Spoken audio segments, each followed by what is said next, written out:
오늘은 요한복음 두 번째 이야기입니다. 오늘 이야기를 나누기 전에 지난 시간에 나눴던 이야기를 잠깐 복기해보고, 왜냐하면 오늘 내용이랑 이어집니다. 잠깐 이야기하도록 하겠습니다. 죄로 인해 죽을 수밖에 없게 된 사람들은 어둠 속에 거하고 있었어요. 그리고 그 어둠 가운데는 생명이 없었습니다. 그래서 그 어둠에 비출 빛이 필요했어요. 저희가 지난주에 빛에 관한 얘기를 했죠. 빛은 예수 그리스도, 그 안에 있는 생명이라 그랬어요. 그래서 예수의 빛으로 생명을 얻었다. 그런데 영적 생명, 우리가 말하는 구원만 얻은 것이 아니라, 사람이 진정 사람답게 사는 것은 명을 살리고 회복하는 것이라 그랬죠. 그것을 우리는 소명이라 그랬습니다. 예수의 빛이 우리의 소명을 다시 살아나게 한다. 왜 살아가야 되는지 예수의 빛이 우리 가운데 비춰준다는 거예요. 그렇게가 지난주 이야기고, 오늘 우리는 이어서 이 빛에 대해서 증언하기 위해 온 자가 있는데, 그를 통해 그 소명이라는 게 과연 뭐냐 라는 이야기를 해보고자 합니다. 여러분, 세례 요한 들어보셨죠? 공관복음, 제가 공관복음은 마태, 마가, 누가라 그랬죠.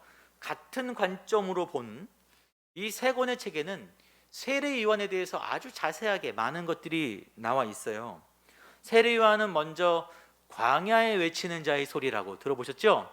그는 광야 가운데 거하고 낙타털 옷을 입고 메뚜기와 석청을 먹고 살았어요.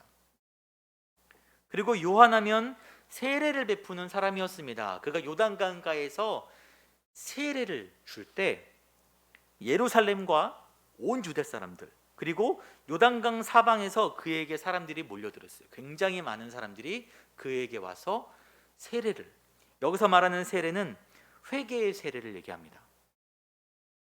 그리고 세례 요한은 당시 종교 지도자들과 아주 크게 대립을 했어요. 그래서 독사의 자식들아, 누가 너희를 가르쳐 임박한 진노를 피하게 하더냐, 엄청난 충돌이 있던 사람이었어요. 그리고 세례 요한은 감히 예수님께 세례를 베풀었던 사람이죠. 예수님이 그에게 나와 세례를 주라 했을 때 세례 요한은 이건 제가 어떻게 예수님께 세례를 줍니까? 하더니 예수님이 이렇게 함으로써 아버지의 뜻이 이루어지는 거야 라고 세례를 받았어요. 그는 굉장히 역동적인 사람인 거예요. 굉장히 큰 사람입니다, 세례 요한은. 그래서 예수님이 그에 대해서 평가하실 때 선지자보다 나은 사람이다. 그리고 여자가 낳은 자 중에 이보다 큰 사람이 없다, 가장 크다라고 말씀하시는 거예요. 굉장히 대단한 사람인데, 요한복음에서는 그 모든 있었던 일들이 다 삭제되고 아주 단순하게 설명됩니다. 그는 빛을 증거하는 자, 증인이라는 거예요. 아주 심플하게 이야기를 풀어가죠. 왜 공관복음과 다르게 요한복음은 세례요한에 대한 설명을 이렇게밖에 안 할까요? 첫째는 세례요한이 죽은 이후에도 그의 제자들이 계속 요한을 따랐어요. 요한의 가르침을 품고 전파했습니다. 그 가르침이 소아시아까지 쭉 전파되었다 그래요. 그런데 그들이 세례 요한에게만 집착해서 참된 진리로는 못 나가는 거예요. 세례 요한이 구약과 신약의 경계선에 서 있지 않습니까? 경계선에만 머물러 있고 신약의 진리로 나아가지 못하는 이들이 있었는데, 그들의 공동체가 있었고 그리스도를 따르는 공동체가 있었는데, 이 공동체들이 서로 경쟁 관계, 대립 관계에 있었다고 합니다. 그래서 오늘 본문에 세례 요한은 너희는 빛을 증언하는 사람이다 라고 그들에게 알려주는 거예요. 또 한 가지 세례 요한에 대해서 이렇게 심플하게 설명한 이유가 뭐냐면 6절입니다. 오늘 본문의 아주 중요한 요지인데 거의 주제죠. 하나님께로부터 보내심을 받았다라는 거예요. 보내심을 받은 자, 이것이 요한의 자기 정체성입니다. 나는 보내심을 받은 사람이야. 근데 요한만 이렇게 얘기한 게 아니에요. 예수님도 요한복음 7장에 내가 그에게서 났고 그가 나를 보내셨다. 예수님도 나는 보내심을 받은 사람이야 라고 말씀하시는 거예요. 저와 여러분은 이 세상에 존재하죠. 다 살아가고 있지만 희한하게도 태어나고 싶어서 태어난 사람은 없어요. 여러분, 하다못해 식당에 가서 밥 한 끼를 먹어도 메뉴판에서 내가 먹을 수 있는 걸 고를 수 있죠. 저거 주세요 그러면 그거 먹는 거예요. 그런데 가장 중요한 내가 어떻게 살아야 할지, 어떤 조건으로 살아야 할지는 전혀 고를 수가 없다는 거죠. 국적도 못 고르죠. 저희는 좀 다행인 편이에요. 저희 나라 사람 태어난 게. 성별도 못 고르죠. 외모도 못 고르죠. 집안도 못 고르는 거예요. 그 누구는 소위 금수저 같은 좋은 집안 태어나기도 하고, 요즘은 그런 얘기들이 참 TV에도 많이 나와요. 누구는 흔히들 말하는 흙수저로 태어나고. 제가 신학교에 다닐 때 친한 선배를 만났는데 되게 좋으신 목사님의 아들이에요. 그리고 사랑을 정말 많이 받고 밝게 자란 사람을 만났어요. 제가 처음 그 사람을 보고 충격을 받았습니다. 충격을. 다른 조건 때문이 아니라 사고하는 방식이 저랑은 너무 다른 거예요. 세상을 보는 눈이 저랑은 너무 달라요. 어떻게 저런 사람이 있을 수 있을까? 하는 일도 잘 풀려요. 그래서 제가 그 사람은 뒤로 넘어져도 거기에 매트리스가 깔려 있을 사람이다 그랬어요. 지금도 잘 나가고 있어요. 이런 시각으로 볼 때 세상은 전혀 공평하지가 않은 거예요. 출발선이 너무 달라요. 그래서 우리는 팔자, 원래 기독교에서 쓰는 말은 아닌데 팔자라 그러죠. 에휴, 내 팔자야. 이번 주에 혹시 그런 마음을 가진 분이 있었어요. 내 팔자는 왜 이럴까? 이놈의 팔자. 그런데 이것을 또 다른 시점으로 바라보자는 거죠. 다른 시각으로. 무슨 시각이요? 보내심을 받았다는 시각으로 보자는 거예요. 보내심을 받았다는 말이 히브리어로 살라흐 그럽니다. 하나님께서 사람을 택하여서 공적 임무를 줘서 보내는 건데 계획과 목적이 있다는 거예요. 우리를 보내신 것은 계획과 목적이 있다. 이것을 소명이라고 합니다. 창세기에 이제 수요일날 나눴던 얘기인데, 요셉이 이 소명을 몰랐을 때는 삶이 너무 불행했어요. 너무 억울한 삶이죠. 형들에게, 믿었던 형들에게 팔려서 노예로 끌려가고, 노예 생활을 열심히 했는데 오해받아서 죄수가 되고, 젊은 시절이 다 날아가는 거예요. 아마 그 긴 세월을 원망과 복수심으로 버텼을 수도 있죠. 일을 갈면서 내가 나가게만 해봐라. 그런데 어느 순간 그가 그를 그렇게 보내신 하나님의 뜻을 깨달았을 때 그의 생각이 바뀌어버리는 거예요. 창세기에 그래서 결국 총리가 되어서 형들을 만났을 때 이렇게 얘기하죠. 당신들이 나를 이곳에 팔았다고 해서 근심하지 마소서, 한탄하지 마소서, 하나님이 생명을 구원하시려고 나를 당신들보다 먼저 보내셨나이다. 생명을 구하기 위해서 하나님의 목적을 가지고, 이전에 나는 팔린 사람인데 소명을 깨닫고 나니까 뭐한 사람인 거예요? 보낸 사람이 되는 거예요. 바뀌는 것입니다. 성경의 인물들 뿐만이 아니라 저와 여러분 모두 보내심을 받은 사람인 거죠. 그래서 우리가 팔자라고 얘기하지 말고, 그럼 포지션 아시면, 포지션 같은 말이긴 한데 운동 경기 할 때 각자의 포지션이 있는 거예요. 그런 개념으로 우리 삶을 이해하면 좀 더 이해하기가 쉽습니다. 여러분이 지금 서 있는 그 자리, 여러분의 가정에서 여러분이 만난 가정, 여러분이 삶의 모든 모습들은 여러분에게, 나에게 주어진 자리예요. 나만이 감당해야 되는 자리입니다. 남이 못 해줘요. 내가 해야만 하는 곳이에요. 소명이라는 것은 내 삶을 벗어나는 게 아니고, 또 다른 어디서 찾는 것도 아니고, 더 높은 곳으로 업그레이드 되고 찾는 게 아니라, 여러분이 서 있는 지금 그 자리가 여러분이 보내심을 받은 소명의 포지션이라는 거죠. 그리고 이 시점에서 가장 중요한 것은 보냄받은 내가 아니고 누가 보내냐는 거예요. 누가.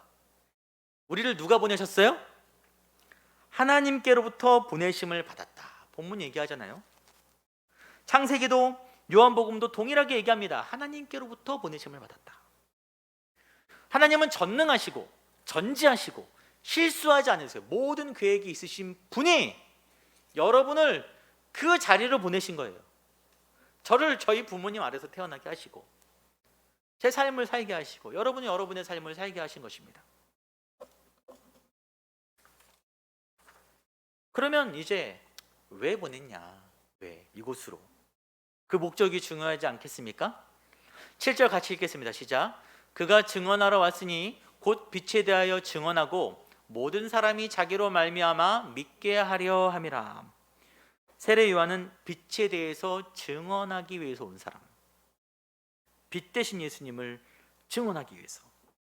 이 증언이라는 게 이게 꼭 입에서 전도하는 내용 같잖아요. 하지만 입으로 나오는 그 전도, 예수 믿으세요라는 말만 의미하는 게 아니라 우리 인생 전체를 통해서 내가 서 있는 그 자리에서 삶의 모든 시간들을 통해 다른 이들에게 보여지는 메시지를 의미합니다. 근데 특이한 것은 많이 가진 자나 적게 가진 자나 좋은 포지션에 있는 자나 아닌 자나 동일하게 예수를 전하는 소명을 받았다는 거죠. 어느 쪽이 더 잘할 수 있을까요? 좋은 조건에 있는 사람들이 잘할까요? 아니면 좀 어려운 사람들이 잘할까요? 쉽게 생각하면 좋은 조건에 많은 것을 가지고 있는 사람이, 인프라가 풍부하니까 객관적으로 유리하다고 볼 수도 있겠지만, 이번 주에 어떤 성도님의 연락을 받았어요. 문자를 받았어요. 지난주 설교를 듣다가 왜 사는지에 대한 고민이 들었다는 거예요. 소명에 대해서 질문이 생겨서 얘기를 나누고 싶어요. 그래서 수요일 날 만났습니다. 소명이라는 게 원래 다른 거예요. 제 소명이 다르고 여러분 소명이 달라서 제가 이렇다 답을 드릴 수는 없어요.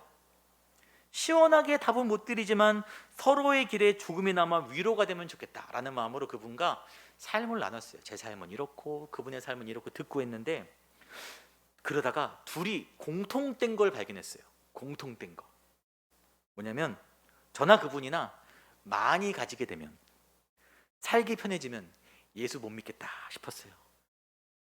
그렇더라고요. 제가 정말 잘 됐는데 예수 잘 믿고 증인의 삶을 사는 사람 없지는 않지만 거의 못 봤어요. 거의. 우리는 간혹 이런 사람들을 보죠. 사람은 잘 됐는데 예수가 없어요. 잘 돼서 예수를 전하면 금상첨화죠. 그렇게 되기를 축원하지만 그렇게 잘 되기만 하는 건 아무 의미가 없다는 거죠. 그 교회는 대단한데 진리가 없는 것도 있어요. 사랑이 없는 것도. 여러분, 요한은 빛을 증언하러 온 사람이지 빛은 아니다라고 요한복음이 말하고 있어요. 자칫하면 스스로만 빛나는 사람이 되는 거예요. 예수는 없고. 속된 말로 빛 좋은 게살구다라고 하는 거예요. 제가 여러분과 대화를 하면은 참 가슴이 아파요. 사연이 없는 분이 없어요. 저도 좀 기구한데 여러분도 다 기구하시더라고요. 인생의 굴곡을 지나 골짜기를 지나서 여기까지 오신 분들이잖아요. 그런데 그런 삶은 아무나 감당할 수 있는 게 아니잖아요. 아무나가. 저희 집에서 아이들에게 심부름을 시킵니다. 주로 정리를 시켜요. 근데 큰 아이한테 주로 시킵니다. 요즘 정리 좀 해라. 그럼 걔가 막 투덜대요. 왜 나만 해? 쟤는 노는데 나만 해. 그 둘째는 막 모른 척하고 놀고 있어요. 네가 오빠잖아. 동생은 유치원생이니까. 억울해도 어쩔 수 없잖아요. 안 되는데. 여러분이니까 그 자리에 주신 거예요. 좋은 자리는 아무나 가서 앉을 수 있습니다. 잘 사는 걸 누가 못해요? 누가 못합니까? 저도 잘할 수 있어요. 최선을 다해서. 그런데 지금 이 자리는 여러분만 할 수 있는 거예요. 하나님이 여러분을 믿고 맡겨주셨습니다. 이 자리를 지켜라. 수준이 되니까. 요한의 겉모습은 그냥 거친 모습이에요. 광야에 있는 자, 광야의 삶. 하지만 더 중요한 것은 그의 입에서 나오는 메시지죠. 여러분의 인생의 광야에서 때로는 쓰러질지언정 다시 일어나 외치는 그 메시지를 통해 누군가는 예수 그리스도를 믿게 되리라 확언합니다. 네, 그렇게 되리라 믿습니다. 14절 같이 읽겠습니다. 시작. 말씀이 육신이 되어 우리 가운데 거하심에 우리가 그의 영광을 보니 아버지의 독생자의 영광이요 은혜와 진리가 충만하더라. 굉장히 중요한 구절인데 여기서 두 가지 노란색으로 해놨잖아요. 개념이 나오는데 말씀이 육신이 됐다. 예수님은 인간의 몸을 입고 오셨는데 육신, 사르스라고 해서 살 말합니다. 기본적으로는 살인데 그 의미는 부패하고 도덕적으로 연약한 육신, 그냥 죄에 속한 인간, 하나님의 속성과 정반대되는 육신을 입고 예수님이 우리가 똑같이, 정말 여러분 예수님이라고 특별하게 뭐가 있는 게 아니었어요. 똑같이 오셨습니다. 똑같이. 피곤해서 졸기도 하시고 아프시기도 하시고 상처도 받았어요. 마음에. 여러분 예수님이 십자가에서 죽으실 때 육체만 힘들었을까요? 이 육체의 힘들만 건디면 돼. 아니에요. 마음의 상처도 받으셨어요. 자기가 창조한 피조물들에게 배반당, 사랑하는 피조물, 나의 형상을 따라 만든 사람들에게 배반당했잖아요. 이것이 성육신의 의미입니다. 예수님은 다 겪으셨어요. 우리가 똑같이. 그래서 우리가 인생 가운데 너무 힘들어서 너무 힘들어요. 주님 괴로워요. 왜 이런 삶을 저에게? 예수님이 나도 안다라고 말씀하시는 거예요. 나도 겪어봤어. 나도 겪었으니까 너도 겪어라는 게 아니라 내가 너의 마음을 안다는 거예요. 그리고 예수님은 그런 모습으로 우리 가운데 거하시는 거예요. 이 거하신다는 것을 직역하면 우리 가운데 장막을 치셨다라고 합니다. 장막. 여러분 장막은 성막을 의미하죠? 구약에서. 여러분 성막에서 뭐 합니까? 하나님과 만나는 거예요. 하나님의 임재가 있는 것입니다. 예수님이 우리 안에 거하심으로 하나님의 임재가 우리 가운데 역사하는 거예요. 하나님과 우리가 아무 때나 교회에 와서 만나는 게 아니라 아무 때나 만날 수 있는 것입니다. 그러면 뭐가 생기냐? 은혜와 진리가 우리 안에 충만해져요. 은혜와 진리가. 여러분 은혜가 뭡니까? 선물이에요. 선물. 공짜. 여러분 선물 받으면 어떠신가요? 기쁘잖아요. 저희 아들이 저랑 생일이 비슷한데 아들이 저한테 그러더라고요. 아빠, 나 생일 때 선물 뭐 줄 거야? 근데 저도 물어봤어요. 나는 뭐 줄 거니? 그랬어요. 예준이가 내가 뭐 만들어 줄게 아빠. 그랬어요. 나도 만들어 줄게 그랬어요. 선물을 받으면 좋잖아요. 기쁘잖아요. 행복하잖아요. 은혜를 받으면 기뻐요. 행복해요. 그리고 진리도 충만하다 그랬어요. 진리가 뭡니까? 여러분 진리는 어떤 뭘 깨닫는 게 아니라 진리 대신 예수 그리스도를 말하는 거예요. 하나님은 사랑이시죠. 진리가 충만한 것이 뭡니까? 사랑이 충만한 거예요. 예수 그리스도를 통해 하나님의 임재를 맛보는 사람들은 기쁨과 행복이 넘치고 사랑이 넘치는 거예요. 그것이 충만하다. 충만이란 말은 풀, 유리컵에 그냥 물이 아주 가득 그냥 찰랑찰랑 넘치도록 찬 거예요. 조금만 움직이면 어떻게 됩니까? 제가 하면 물 쏟아지니까 물이 넘치잖아요. 충만이란 그렇습니다. 조금만 움직여도 입만 열면 내 안에 있는 기쁨과 행복과 사랑이 쏟아져 나오는 거예요. 그래서 은혜 받은 사람들은 세상이 새롭게 보이고 옆 사람이 사랑스럽게 보이고 안 하던 말들을 하는 거예요. 그래서 은혜 받았다라고 하는 것은 내가 은혜 받았다라고 입으로 증명되는 게 아니에요. 내가 받았다라는 말이 증명하는 게 아니라 그 안에서 뭐가 나오는지 알면 그냥 봅니다. 그래서 나오는 걸 보면 알아요. 숨길 수 없어요. 많이 가져도 불행한 사람들이 있어요. 자기는 아니라고 하지만 공허한 사람들이 있어요. 하지만 어렵고 힘들어도 예수를 말미암아 행복하고 기쁜 사람들도 있어요. 삶이 어두울수록 이 빛이 더 밝게 빛나 보이는 거예요, 사람들에게.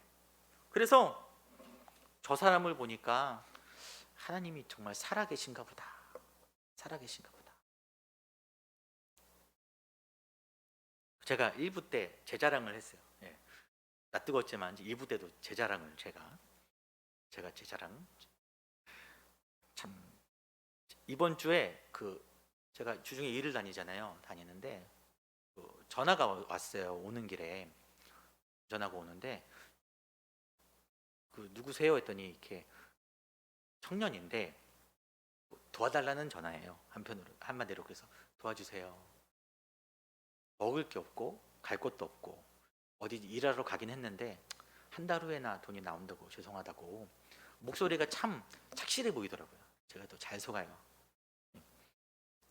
그리고 하는 말이 갈 곳도 없고 가진 것도 없고 부모님이랑 가족들이 있는데 연락도 안 된다. 그러니까 꼭 20대 때 제 모습이었어요. 딱 그게 그냥.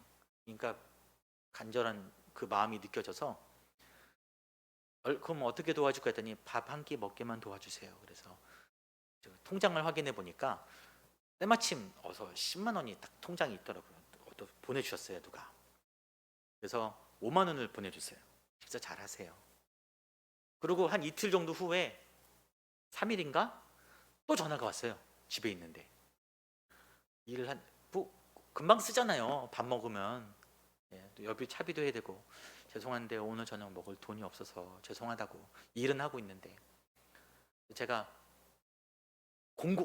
완고한 마음에 저도 너무 힘들어서 안 될 것 같아요. 그랬어요. 좀 있다가 그 친구가 죄송합니다 문자를 보냈는데 마음이 너무 아픈 거예요. 그 아내랑 저거 진짜 옛날에 우리 상황 같은데 저거 진짜 힘들고 얼마나 좌절스럽겠냐고 하고 2만 원을 다시 보내줬어요. 식사 잘하세요. 이렇게. 여기까지 저희 아내가 압니다. 그리고 다음날 이렇게 또 일을 하고 오는 길에 다음 날이었어요. 다시 일을 하러 가고 퇴근하는 길에 이제 얼마 남았어요? 3만 원 남았잖아요. 네, 운전하는 길에 하나님께서 주신 마음 같아요. 그 3만 원은 내게 아닌데 다 줘야지. 그게 2만 원이 뭐니 쪼잔하게라는 마음이 드는 거예요. 그래서 세워놓고 통장을 다시 열어보니까 500원 정도는 어서 빠져나간 거예요. 그래서 그 2만 9천 원이 걸려 있길래 2만 9천 원을 보내줬어요. 그래서 그 친구한테 내게 아닌 것 같다고 잘 쓰시고 힘내시라고 예수 믿으시라고. 나도 목사인데 예수 안 믿는 친구거든요. 근데 어제 전화가 왔어요. 그 친구한테 전화가 왔는데 도와달라는 게 아니고 교회를 가고 싶은데 수원인데 어느 교회를 갈 수 있을까요? 물어보길래 처음에 큰 교회 가고 싶다길래 큰 교회는 안 될 텐데 방역 때문에 했더니 안 된다는 거예요. 연락해봤는데 작은 교회, 저희도 작은 교회니까 작은 교회 가보시라고. 물론 그분이 교회를 갈 수 있진 모르겠지만 참 감사하더라고요. 할 수 있는 만큼 했는데 다른 것이 아니라 그 마음 가운데 복음을 받을 수 있는 마음이 생겼던 게 여기까지가 제 자랑입니다. 네. 네. 우리 삶을 통해서 누군가에게 예수 그리스도를 증거하셨다면 그것만으로 우리 삶은 성공한 삶인 거죠. 소명을 감당하는 거죠. 그래서 마지막으로 12절 13절에 영접하는 자 곧 그 이름을 믿는 자들에게는 하나님의 자녀가 되는 권세를 주셨다. 권세. 좀 권세라는 말은 왠지 외적인 힘 같은 느낌이 있어요. 우리 부모님가 누군데, 내가 어떤 사람인데, 막 그런 느낌이 있지만 13절에 보니까 이는 혈통으로도 육정으로도 사람의 뜻으로도 된 게 아니다. 외적인 것이 아니다라는 거예요. 너희가 예수 그리스도를 믿음으로써 받는 권세는 외적인 변화가 아니라는 거죠. 여러분, 예수 믿으면 잘 됩니다. 예수 믿으면 부자 됩니다. 예수 믿으면 자녀들이 좋은 대학 가고 좋은 데 취직해요. 여러분, 이거는 포지션의 변화죠. 아까 말씀드렸잖아요. 우리의 소명은 내 포지션을 감당하는 건데, 포지션이 변화를 말하는 게 아닌데. 요한복음은 예수님을 참빛이라고 합니다. 참빛. 왜냐하면 거짓된 빛도 있는 거예요. 뭐 잘 되면 좋겠죠. 더 잘 되면 좋겠지만 우리 믿음의 궁극적 목표는 더 잘 되는 게 아니라 내 삶을 잘 감당해내는 것입니다. 저희 교회 성도님들이 진실로 참과 거짓을 구분할 수 있었으면 좋겠어요. 무엇이 옳고 그른지 알고 따라가는 성도들이 되기를 바랍니다.